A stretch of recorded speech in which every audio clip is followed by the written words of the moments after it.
పుట్టినరోజే ఆ తల్లికి చివరి రోజైంది.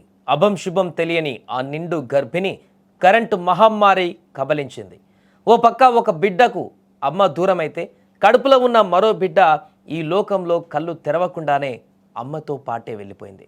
వరంగల్ జిల్లాలో జరిగిన ఈ ఘటన ప్రతి గుండెను కన్నీటితో బరువెక్కిస్తోంది.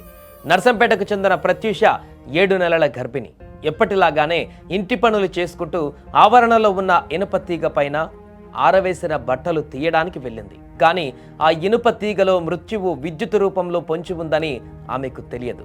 బట్టలు తీస్తున్న క్రమంలో ఒక్కసారిగా షాక్ కొట్టడంతో ప్రత్యూష కుప్పకూలిపోయింది. కుటుంబ సభ్యులు వెంటనే గమనించి ఆసుపత్రికి తరలించే ప్రయత్నం చేశారు. కానీ దురదృష్టం వెక్కిరించింది. అప్పటికే ఆ తల్లి ప్రాణాలు గాల్లో కలిసిపోయాయి. గుండె పగిలే విషయం ఏంటంటే ఈ రోజే ఆమె పుట్టినరోజు. సాయంత్రం అందరి మధ్య సంతోషంగా కేక్ కట్ చేయాల్సిన ఆమె ఇలా విగతజీవిగా మారుతుందని ఎవరు ఊహించలేదు. ప్రత్యూషకు ఆల్రెడీ 3 ఏళ్ల బాబు ఉన్నాడు. కడుపులో మరో బిడ్డ పెరుగుతోంది. ఆ పుట్టబోయే బిడ్డకు ఈ లోకాన్ని చూపించకుండానే ఆ బిడ్డతో పాటే అనంత లోకాలకు వెళ్ళిపోయింది.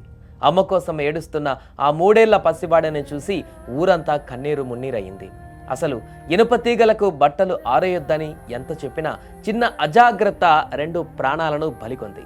పుట్టినరోజు నాడే ఆ తల్లి పాడెక్కడం ఆ కుటుంబానికి తీరని శోకాన్ని మిగిల్చింది.